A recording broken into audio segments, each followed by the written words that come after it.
आराधना आपका म्यूट है। जब हम जमा है यहाँ तो उसके नाम को धन्य धन कहें। जब हम जमा है यहाँ तो उसके नाम को धन्य धन कहें। जब हम जमा है यहाँ तो उसके नाम को धन्य धन कहें। यीशु ही प्यारा प्रभु है। यीशु ही प्यारा प्रभु है। अपने हाथों को उठाएं और उसके नाम को धन्य धन कहें। अपने हाथों को उठाएं और उसके नाम को धन्य धन कहें। अपने हाथों को उठाएं और उसके नाम को धन्य धन कहें। यीशु ही प्यारा प्रभु है। यीशु ही प्यारा प्रभु है। वो मेरी धार्मिकता है और उसके नाम को धन्य धन कहें। वो मेरी धार्मिकता है और उसके नाम को धन्य धन कहें। वो मेरी धार्मिकता है और उसके नाम को धन्य धन कहें। यीशु ही प्यारा प्रभु है। यीशु ही प्यारा प्रभु है। यीशु ही प्यारा प्रभु है।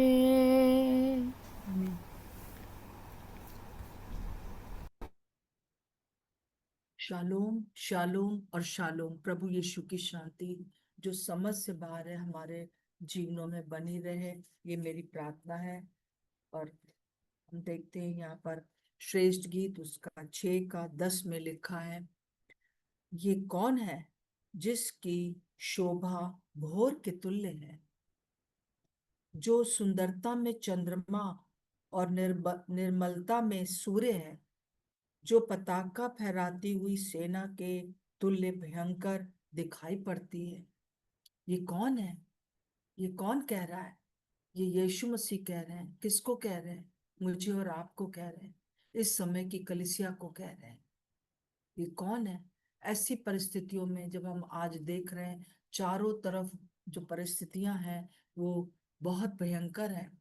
आप अगर न्यूज़पेपर पढ़ते हो और अगर आप न्यूज़ देखते हो तो आप देख रहे हैं कि ये वो समय है जबकि सारी भविष्यवाणियां पूरी हो रही हैं जो हिजकिय्याह ने कही और जो प्रभु यीशु मसीह ने कही कि क्या होगा।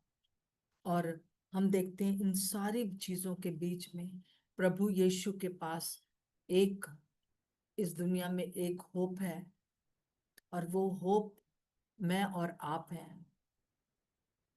वो आशा इस दुनिया में प्रभु यीशु के लिए मैं और आप हैं, जो उसकी कलीसिया है, जो उसकी पटरानी है, बन गए हैं, और उसको जिसको लेने यीशु मसीह आ रहे हैं। और इस समय प्रभु की आंखें आत्माओं पर लगी हुई हैं जो इस दुनिया में अभी भी भटक रहे हैं, उनके लिए लगी हुई हैं। और वो प्रभु यीशु मसीह मेरे और आपके लिए, अपनी इस पटरानी कलीसिया के लिए जिसको वो लेने आ रहा है, कह रहा है कि ये कौन है जिसकी शोभा भोर के तुल्य है, जो जब सूरज उगता है तो वो पूरी तरह से पूरी रोशनी में नहीं होता है, परंतु वो दोपहर की रोशनी नहीं होती है जिसमें चटक एकदम रोशनी हो, परंतु वो एक रोशनी होती है और वो बहुत ही लोगों को अच्छी लगती है। तो मैं और आप, कलीसिया उसकी जो है, वो कह रहा है कि तुम शोभा, जिसकी शोभा भोर के तुल्य है, तुम्हारी शोभा जो है एक अंधेरे रात के बाद भोर के तुल्य है, एक आशा है। तुम मेरी आशा हो, तुम इस संसार की आशा हो।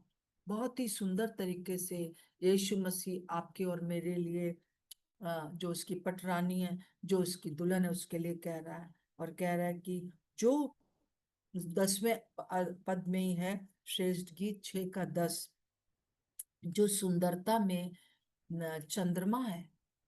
चंद्रमा जब गुप्त अंधेरा होता है, कोई जंगल में जा रहा है या रात में कोई जा रहा है, तो उस गुप्त अंधेरे में जो है, जो चंद्रमा की रोशनी होती है, वो उसके लिए एक शांतिदायक होती है। वो उसके लिए जो है एक रास्ता दिखाने वाली होती है कि हाँ, चंद्रमा की रोशनी में हम लोग निकल जाएंगे। और बहुत सी समस्याएं दुनिया में है इस समय, परंतु इस समय सारी समस्याओं के बीच में जो उसकी दुल्हन है, मैं और आप हैं, वो वो जो चंद्रमा की जैसे सुंदरता होती है, सुंदर रोशनी होती है, एक शांति होती है, वो हम दुनिया के लिए है। हालेलुया। इस गुप्त अंधेरे में। और आगे लिखा है, और निर्मलता में सूर्य है। निर्मलता में मतलब कि स्वच्छ, एकदम स्वच्छता में, एकदम सिद्धता में। मतलब यहाँ पर प्रभु कह रहे हैं कि ये जो मेरी दुल्हन है, वो वो पूरी तरह से सिद्ध नहीं होने पर भी वो दूसरों के लिए जो है वो एक एक मार्गदर्शन कर सकती है। एक स्वच्छता है उसके अंदर, एक स्पष्टता है। निर्मलता का मतलब होता है क्लियर, इंग्लिश में क्लियर, क्लियर है। हमको देखकर लोग जानेंगे कि भाई, ये सारी समस्याओं को देख के लोग परेशान क्यों नहीं हो रहे। क्योंकि इसलिए क्योंकि हमें पता है कि क्या होने वाला है। इसराइल के लिए चाहे कितनी भी बातें कही जाए, परंतु इसराइल वो देश है जब जो कि चाहे कितनी भी भयंकर बातों में क्यों ना हो, परंतु वो प्रभु यीशु मसीह के अंत की जो भविष्यवाणियां हैं उसको पूरा करने के लिए प्रभु उसको रखेगा। भले ही जो इज़राइल है वो जानता नहीं प्रभु को, यीशु मसीह को नहीं जानता है, परंतु जो प्रॉमिस, जो प्रतिज्ञाएं प्रभु ने की हैं, प्रकाश उत्पत्ति से लेकर प्रकाशित वाक्य तक, उन प्रतिज्ञाओं को पूरा करने के लिए इज़राइल को प्रभु खुद ही संभालेगा। और हमको भी, जो कलीसिया है, हमको भी संभालेगा।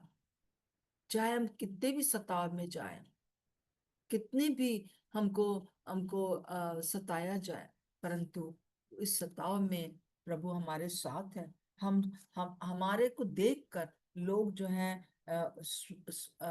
उस क्लियरली परमेश्वर के प्लान को देख पाएंगे। किसके द्वारा? जो यीशु मसीह के पूरे वचन के ऊपर विश्वास करते हैं। हालेलुया। और आगे लिखा, चौथी बात लिखी है 10वें पद में ही, और पताका फहराती हुई सेना के तुल्य भयंकर दिखाई पड़ती है। इस चीज को पहले भी सुलेमान कई बार बता चुका है कि हम प्रभु के साथ बैठे हुए हैं स्वर्गीय स्थानों में, और हम इस दुनिया में भी जो है एक झंडे के समान है, विजय के झंडे के समान। हमको देखकर लोग जानेंगे कि ये तो इसका ये तो विजय प्रभु यीशु मसीह ने हमें दे दी है।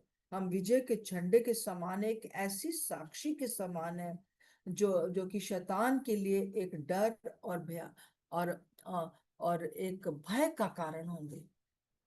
आपको डरने का जरूरत नहीं। कब? जब आप जो है उसकी पटरानी बन गए, जब उसकी दुल्हन में है, जब आपने विश्वास कर लिया, अभी सिद्ध नहीं हुए। मत सोचिए कि हम सिद्ध हो जाएंगे और हम तब हम कह पाएंगे। मैं भी सिद्ध नहीं है, परंतु प्रभु मेरे लिए, आपके लिए कह रहा है कि तुम शोभा के भोर के तुल्य हो। जो भोर का शोभा होती है उसके तुल्य हो तुम। सुंदर सुंदरता में चंद्रमा के तुल्य हो तुम। निर्मलता में सूर्य की जो निर्मलता होती है, जो क्लियर होता है एकदम सूर्य, उसके समान तुमको देखकर लोग मुझे देखेंगे। और तुम एक ऐसा झंडा हो इस दुनिया में मेरे लिए, जो मेरे विजय का झंडा फहराते हो। आप किसका झंडा फहरा रहे हो? क्या आप अपनी समस्याओं में परेशान हो? क्या दुनिया की सारी चीजों को देखकर डर रहे हो? डरने का जरूरत नहीं है, परंतु उस सिद्धता में आगे बढ़ने की जरूरत है, जिससे कि सारे लोग इस बात को जान जाए और दुश्मन शैतान भी हमसे डरे। आपको डरने का जरूरत नहीं है, वो डरेगा आपसे, क्योंकि आप प्रभु यीशु मसीह के विजय का झंडा हो। ये सारी चीजें जो है प्रेमिका अपने प्रेमी से सुन रही है, बहुत सी बातें मैंने आपको बता दी हैं, है ना, 7-8 बातें हैं। उसमें भी बहुत ढेर सी चीजें हैं। और वो अपनी अपनी अ, अपनी तारीफ सुनते सुनते, अपनी प्रशंसा सुनते सुनते वो फूल नहीं गई है। परंतु देखिए उसका क्या एटीट्यूड है, वो क्या कह रही है। आपको इतना सब बात कहने के बाद भी जो हमको क्या करना है, ये बात के लिए 11वां पद हम पढ़ते हैं। यहाँ पे लिखा है, मैं अखरोट की बारी में उतर गई। अखरोट की बारी में उतर गई। वो अभी भी ये सारी चीजों के बीच में जो हमारी प्रशंसा हो रही है, हम पताका के समान है। कलीसिया जो है बहुत प्रभु के लिए एक आशा है इस दुनिया में, परंतु वो सबको देखकर वो बड़ी खुश नहीं हो रही है कि अरे वाह मेरी तारीफ हो रही है, परंतु वो अखरोट की बारी में उतर गई। काहे के लिए? अखरोट की का ख्याल रख सके। अखरोट जो है वो ऊपर से बहुत हार्ड होता है, उसको तोड़ना पड़ता है हम लोग को ना, मतलब कि हम लोग ईंटे से, सिलबट्टे से, काय काय से तोड़ते हैं उसको, और उसमें जो अंदर गुदा निकलता है अखरोट में, वो आपने आपने देखा होगा कि एक ब्रेन जो हमारा अ, दिमाग है उसके समान होता है। और और कहना है कि जो अखरोट है वो दिमाग को, जो अखरोट खाते हैं उनको दिमाग बहुत अच्छा रहता है। इसीलिए कई बार जो है रात में, जैसे मैं अखरोट, थोड़ा सा अखरोट भिगा के रखती हूँ, बादाम भिगा के रखती हूँ, ताकि सुबह मैं अपने हस्बैंड को दे सकूं। वो खाते हैं सुबह उसको। तो वो अखरोट क्या है, बुद्धि को स्थिर रखता है, बुद्धि को बढ़ाता है। और यहाँ पर भी हम देखते हैं कि अखरोट जो है वो भले ही ऊपर से बहुत कठोर है, एक कठोर परिश्रम करना पड़ता है, परंतु वचन का ज्ञान रखना बहुत इम्पोर्टेंट है। वो अभी भी वो अपनी प्रशंसा में खो नहीं गई है कि लोग मेरे लिए क्या कह रहे हैं। अधिकतर लोग जो है, जब प्रभु में, मुझे बहुत उन लोगों के लिए मैं प्रार्थना करती हूँ, करना चाहती हूँ, प्रभु के सेवकों के लिए जिनको प्रभु बहुत इस्तेमाल कर रहा है, प्रभु का धन्यवाद हो। परंतु उस समय भी जो है उनको इस बात का ख्याल रखना है कि मुझे बारी में जो जो काम जो मुझे दिया गया है, उसको करने के लिए मुझे अभी भी परमेश्वर के नए वचन की जरूरत है। मुझे अभी भी ज्ञान और बुद्धि की जरूरत है। मुझे अभी भी प्रकाशन की जरूरत है, जो इसके लिए कि पौलुस कहता है कि इफिसियों के 17 और 18 में, कि परमेश्वर की पहचान का हमें ज्ञान और प्रकाशन चाहिए। हमारे मन की आंखें ज्योतिर्मय हो जाए, कि हम जान लें कि हम कौन है, हम जान लें कि हमारा प्रभु कौन है। इन दोनों बातों के प्रकाशन में, और वचन वचन का ज्ञान अखरोट के समान है। ऊपर से जो है परिश्रम हमको करना पड़ेगा, परंतु वो जो गुदा है अंदर, वो जो ब्रेन के समान होता है, वो खाने से ब्रेन जो है बढ़ता है, उसी प्रकार से जो है वो हमको परमेश्वर के इस अखरोट को, इस ज्ञान को जो वचन में लिखा हुआ है, उसको पाने के लिए हमें परिश्रम करना है अंतिम दिन तक। आप इन दिनों में देखिए कि वचन में क्या लिखा है और क्या पूरा हो रहा है। ये ज्ञान है। जो इसमें आगे बढ़ेगा वो जान पाएगा कि उसको वो कैसे दूसरों के लिए भोर के समान हो जाएगा, दूसरों के लिए चंद्रमा गुप्त अंधेरे में एक एक रास्ता शांति देने वाला हो जाएगा। और किस तरह से सूर्य की निर्मलता स्वच्छता को, सूर्य की जो रोशनी होती है वो बहुत ही स्वच्छ दिखाई देता है, निर्मल होता है। और किस प्रकार से हम स्वयं जो है परमेश्वर की पताका के समान है, ये सब ज्ञान है। और वो जो जो प्रेमिका है वो अपनी प्रेमी की प्रशंसा सुनकर बहुत खुश तो है, परंतु फिर भी वो अखरोट के अखरोट के बारी में, अखरोट के बगीचे में चली गई है। और वो और भी ज्यादा अपने आप को इक्विप्ड करना चाह रही है, और भी ज्यादा अपने आप को आगे बढ़ाना चाह रही है। और वो क्या चाह रही है, वो क्या कह रही है, वो कह रही है कि आगे हम 11वें पद में देखते हैं, और तराई के फूल देखूं, मतलब कि वो बागीचे में चली गई है ताकि अखरोट को विश्वास में और आगे बढ़े। और तराई के फूल देखूं, और देखूं कि दाखलता में कलियां लगी हैं कि नहीं लगी हैं, और अनारों के फूल खिले हैं कि नहीं। अब उसको कंसर्न है, अब उसको जो है एक चिंता है, किसकी, कलीसिया की। कलीसिया में दो प्रकार की वो चिंता कर रही है। वो क्या कह रही है कि जो अनार लगे हुए हैं उसमें फूल लगे हैं कि नहीं लगे हैं। आगे के लिए, भविष्य के लिए फूल पहले आता है, फिर उसके बाद अनार आता है। और अनार जो है उस वो हमेशा यूनिटी को दिखा रहा है पूरे श्रेष्ठ गीत में। अनार के बहुत से छोटे छोटे दाने हैं, एक ही फल है परंतु बहुत से दाने हैं। उसमें हर एक मेंबर जो है वो एक दाने के समान है। और वो इस बात का कंसर्न रख रही है, ये प्रेमिका जो है वो अपनी प्रशंसा में खो नहीं गई है, परंतु वो अपना भी ज्ञान और प्रकाशन को बढ़ा रही है। और दूसरा वो देख रही है, उसको ये चिंता है कि मेरी कलीसिया में कि वहां पर जो अनार में फूल लगे हैं कि नहीं लगे हैं। ऐसा तो नहीं कि आगे भविष्य में जो जो है वहां पर कोई भी यूनिटी ना रहे, एकता को दिखा रही है। और दाखलता में कलियां ना हो, दूसरे जो लोग हैं वो वो वो क्या वो प्रभु यीशु मसीह में जन्म ले रहे हैं कि नहीं ले रहे। क्या सुसमाचार प्रचार जो हो रहा है उसका इफेक्ट हो रहा है कि नहीं हो रहा है। क्या लोग प्रभु के पास आ रहे कि नहीं आ रहे। दो बातों के लिए उसका ध्यान जाता है, और वो ये है कि वो त्रिएक परमेश्वर को जान जाए और ज्यादा, और उसके बाद आपस में यूनिटी रहे।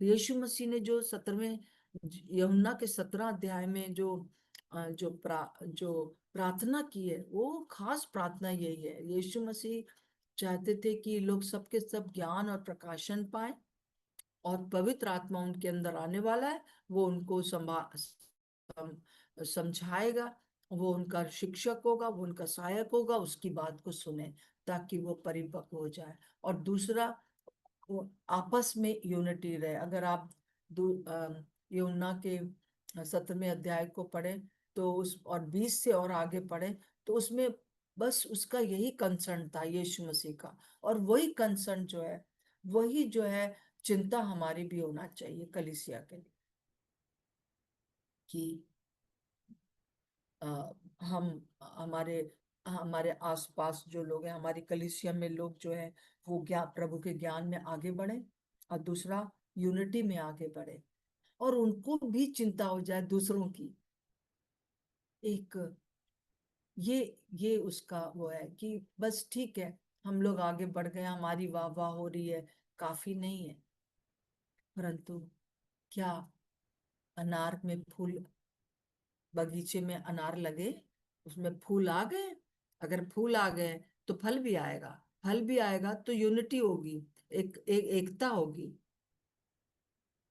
और क्या उसमें जो है वो दाखलताएं निकली हैं, दाखलताएं जो है वो दाखलताओं में कलियां निकली हैं, फल रहे हैं, वो फल ला रहे हैं, क्योंकि फल से ही जो है हम प्रभु में जुड़े रहेंगे। अगर फल जो है हमारे अंदर नहीं दिखा तो हम काट डाले जाएंगे, जैसा कि हम यूहन्ना 15 में देखते हैं। यीशु मसीह के आखिरी समय में जो प्रभु ने बातें की हैं, उसका उसका यहाँ पे वर्णन है। प्रभु को दो बातों की चिंता थी, कि लोग मुझे जाने और लोग एकता रखें। और आज हमारी भी यही प्रार्थना है कि हम प्रभु को जाने और यूनिटी में आगे बढ़ते चले जाएं। तो ये सब जो हम श्रेष्ठ गीत के पूरे 6 अध्याय में देख रहे हैं, पूरे 6 अध्याय में जो है हमारे पास जो है वो करीब 13 बातें हम लोगों ने देखी हैं। और मैं चाहती हूँ कि इन बातों को मैं बोलूंगी और आप इसको इसको आप जरूर से अ, मेरे पीछे दोहराइए, कि प्रभु यीशु मसीह जो है वो अपनी दुल्हन के लिए क्या कह रहा है, और दुल्हन को क्या मानना है अपने लिए, है ना, कि उसकी प्रशंसा कर रहा है। और दुल्हन के लिए वो कह रहा है, मैं हमको क्या कहना है, मैं परमेश्वर का निवास स्थान हूँ। सबसे पहले सब बोलिए, मैं परमेश्वर का निवास स्थान हूँ। अगर आप पूरा देखेंगे तो फिर से इस 6 अध्याय को आप एक एक चीज देखना, उसमें लिखा है, ताकि हम ये जान सकें कि मैं परमेश्वर का निवास स्थान हूँ। अंगीकार करिए, मैं स्वर्ग में बैठा हूँ या बैठी हूँ, और परंतु संसार में दुश्मन शैतान के लिए एक विजय का झंडा हूं। प्रभु के साथ बैठा हूं, और इस दुनिया में भी मैं एक विजय का झंडा हूं। चाहे मेरी प्रार्थना सुनी जाए या ना सुनी जाए, विश्वास के है कि प्रभु ही उद्धार करता है, कुछ भी होता रहे दुनिया में। चाहे मेरी प्रार्थना सुनी जाए या ना सुनी जाए, मेरा प्रभु उद्धार करता है और रहेगा।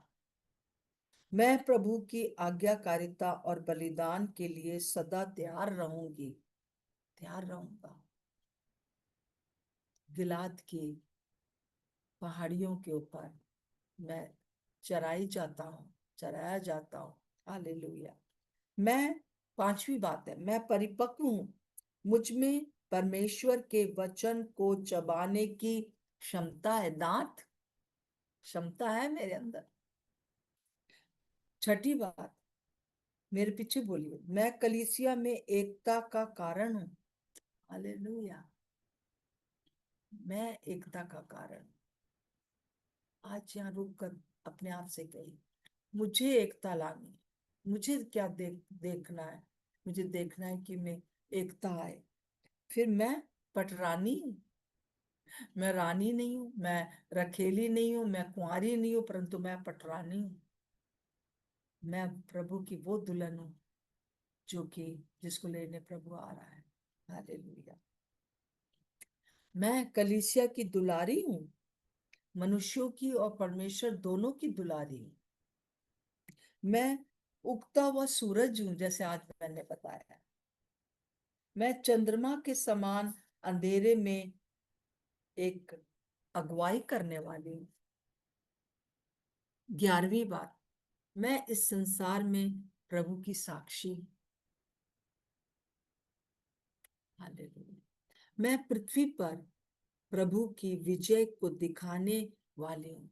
मेरे जीवन के द्वारा दुनिया जान सकेगी कि मेरा प्रभु जीवित है। ये मेरी प्रार्थना है, ये मेरी उठते बैठते इन दिनों में यही प्रार्थना है, कि प्रभु हम कलीसिया के द्वारा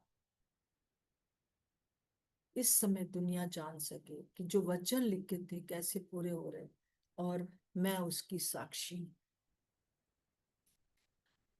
13वीं और बहुत मुख्य बात है, मैं अपने कठिन परिश्रम के द्वारा वचन में आगे बढ़ूंगी और दूसरों को भी बढ़ाऊंगी। अखरोट बोलिए, मैं अपने कठिन परिश्रम के द्वारा वचन में आगे बढ़ूंगी और दूसरों को भी आगे बढ़ाऊंगी। और दूसरी बात जो मुख्य बात है, मैं चर्च की एकता को बनाए रखूंगी और आगे बढ़ाऊंगी। मैं चर्च की एकता को बढ़ाए रखूंगा और मैं उसे आगे बढ़ाऊंगा। आमीन और आमीन। ये 13 बातें दोहराते रहिए अपने लिए। दुनिया में कुछ भी हो रहा हो, प्रभु हमसे ये चाहता है, हमारी प्रशंसा कर रहा है। परंतु प्रशंसा का अर्थ ये नहीं है कि बस अब खत्म कहानी। प्रशंसा का अर्थ ये है, अखरोट के बगीचे में चले जाइए, अखरोट को तोड़िए, ज्ञान को प्राप्त करिए और ज्ञान में दूसरों को बढ़ाइए जीवन के अंतिम क्षण तक। और यूनिटी को देखिए कि आप कैसे यूनिटी ला सकते हो। आप यूनिटी के लिए क्या, एक तो प्रार्थना करनी है, दूसरा और भी बहुत सी बातें। एक कलीसिया में या ग्रुप में यूनिटी को कैसे बनाए रखें, आप कर सकते हो।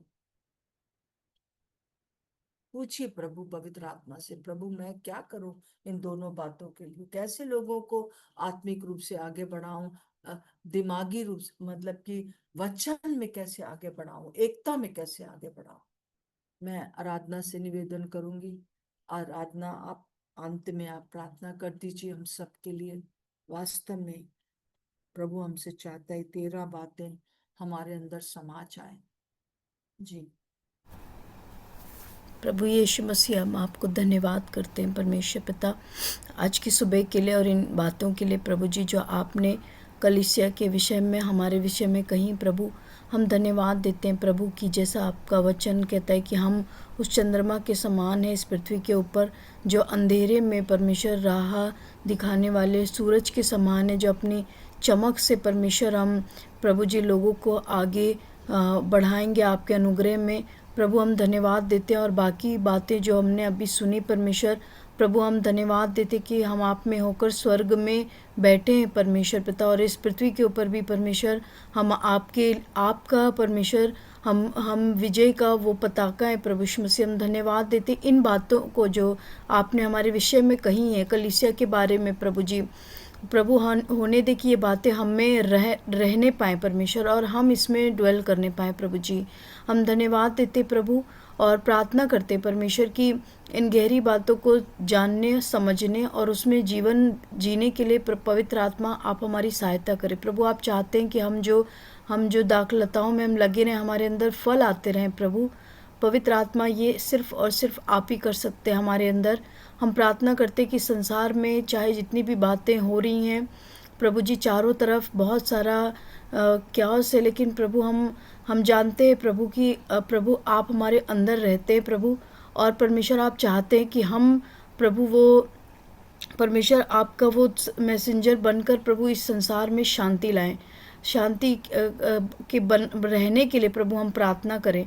प्रभु हम प्रार्थना करते हैं कि जब तक हम लोग इस पृथ्वी के ऊपर हैं, हमारा जीवन प्रभु फ्रूटफुल रहे प्रभु, और हम आपके प्रभु जो आपकी शांति है, जो आपका वचन है प्रभु, जो आपका विजय है, उसका जो आपने हमको एज अ सोर्स रखा है प्रभु जी, हमारे जीवन से वो बातें फ्लो होती रहे, ताकि जो कलीसिया है प्रभु वो भी फ्लोरिश कर सके। जहाँ हम जाते हैं परमेश्वर, जहाँ जो लोग हमसे जुड़े हैं प्रभु जी, जो हमारे परिवार के लोग हैं परमेश्वर, हम प्रार्थना करते हैं प्रभु कि हाँ, हमारे अंदर जो शांति है प्रभु, हमारे अंदर जो विश्वास है प्रभु, हमारे अंदर जो आप रहते हो परमेश्वर, उन बातों को प्रभु लोग परमेश्वर अपने जीवन में अनुभव कर सके प्रभु आप हमको ऐसा बनाइए जहाँ कहीं भी हम कम है परमेश्वर, जहाँ कहीं भी हमारे अंदर घटी कमी है प्रभु आप जानते हैं। हम प्रार्थना करते प्रभु कि इन दिनों में और ज़्यादा हम लोग आपने हमें कहा है कि हम मैच्योर हैं प्रभु, हम इस मैच्योरिटी में हम लोग आगे बढ़ सकें प्रभु जी। और प्रभु जो आपका राज्य है प्रभु जी इस पृथ्वी के ऊपर लाना है प्रभु, हम प्रार्थना करते हैं प्रभु कि वो काम पूरा हो सके हमारे जीवनों के द्वारा। हम लोग जितने लोग यहाँ पर हैं परमेश्वर, जो हमारे घर के लोग हैं प्रभु, हमारे बच्चे हैं परमेश्वर, हम प्रार्थना करते हैं हम में से हर एक प्रभु जी वो प्रभु हर एक प्रभु इतना आपके आत्मा से भरा रहे प्रभु जी, ताकि प्रभु जी हर एक समय में हर एक पल में प्रभु जी हर एक बात के द्वारा हमारे उठने बैठने देखने हमारे सोचने से प्रभु, हमारे उठने से प्रभु जी हमारे हर एक काम के द्वारा प्रभु जी आपका नाम महिमा पाए प्रभु जी, और प्रभु आपका राज्य है प्रभु। हम प्रार्थना करते परमेश्वर की जैसा आपका वचन कहता है कि पिता परमेश्वर आप हमें अपनी पहचान में ज्ञान और प्रकाशन का आत्मा दें। हाँ प्रभु जी, और आप हमारे मन की आंखों को ज्योतिर्मय करें प्रभु, ताकि हम इन बातों की गहराई को जो हम सुन रहे उनको हम समझ सके, और प्रभु आपकी इच्छा जो भली भावती है प्रभु जी उसको हम पूरी कर सके परमेश्वर। हम धन्यवाद देते प्रभु जी, कलीसियाओं में प्रभु एकता रहे प्रभु जी, हम ये प्रार्थना करते प्रभु। हाँ, जब हम लोग जाते हैं प्रभु जी तो हमारे मनों में यही बात रहे कि हम अपने लोगों को हम कैसे आगे बढ़ाएं, हम खुद के आगे बढ़े और हमारे से जुड़े हुए लोग आगे बढ़ सके वचन में प्रभु। हम स्वयं भी प्रभु जी वचन के लिए प्रभु मेहनत कर सके प्रभु। हम क्षमा मांगते हैं जहाँ कहीं भी हम कम हो जाते, लेकिन हम प्रार्थना करते प्रभु पवित्र आत्मा कि आप हमारी सहायता करें कि हम वचन में और जड़ पकड़कर आगे बढ़ते चले जाएं प्रभु। धन्यवाद देते इस समय के लिए और सारी बातों के लिए प्रभु, सारी बातों के द्वारा प्रभु सिर्फ और सिर्फ आपको महिमा मिले, आपका राज्य आए और प्रभु आपकी इच्छा पूरी हो। धन्यवाद देते इस प्रार्थना को प्रभु यीशु मसीह के नाम से मांगते, आमीन आमीन आमीन। प्रभु का धन्यवाद दो। Thank you Aradhana. हालेलुया। प्रभु आपसे ये प्रार्थना करती हूँ कि इसी समय प्रभु यीशु मसीह वो सारी चीजों को हम उखाड़ कर फेंक देते हैं जो आपकी ओर से नहीं है, और हमारे घरों में प्रभु यीशु मसीह और हमारे दिमागों में जो बातें हमसे हर समय नेगेटिव बातें वो सब दूर हो जाए और हम पॉजिटिव बातों के में आगे बढ़ सकें। प्रभु आपके ज्ञान में हम आगे बढ़ते चले जाएं। आज हमारी यही प्रार्थना, हर एक जन को मैं स्वतंत्र करती हूँ, यीशु के नाम से मांगते हैं। आमीन और आमीन। यदि आप लोग के पास कोई भी प्रकार से कोई भी गवाही है तो प्लीज आप मुझे जरूर से वॉइस मैसेज भेज दीजिए या मुझे फोन कर सकते हैं आप, और मैं आपका उस गवाही को सुनना चाहती हूँ, ताकि हम लोग कुछ गवाहियां हम दे सके, क्योंकि गवाहियों से भी एक बहुत एनकरेजमेंट मिलता है। सो सबको जय मसीह की। नमस्ते नमस्ते दीदी। आंटी। जय